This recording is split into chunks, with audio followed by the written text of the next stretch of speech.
Hello' everyone, কি কৰিছে সকলোৱে? আৰু মই যোৱাকালি ঘৰলৈ আহিলোঁ, দেখিছে নহয়। আহি পেলাই মানে কি পথাৰৰ ফালে আহি বহি আছোঁ। পথাৰৰ ফালে নহয়, এইফালে আম গছৰ তল। আগতে আমি মানে গৰম দিন হ'লে মানে এইফালে দুপৰীয়া এইফালে গছৰ তলতে বহি থাকোঁ। এতিয়া আৰু আহিছোঁ আৰু আপোনালোকক দেখাম দেই।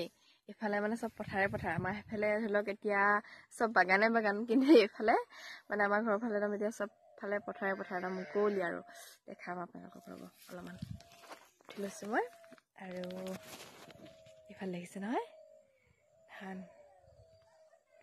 পথাৰ, আৰু মাহঁতি মানে ধান দাবলৈ গ'ল, ধান দাই আছে। আৰু এজনী আমাৰ দেহা, তাই মানে বহুত ফূৰ্তি আৰু কিমান যে ভাল পাইছে, ইয়াত মুকলি মনেৰে থাকিব পাইছে, অকণমানো আমনি নাই। আৰু দেখিছে নহয় এইফালে মাহঁতে ধান দাই আছে, দেখিছে নহয়।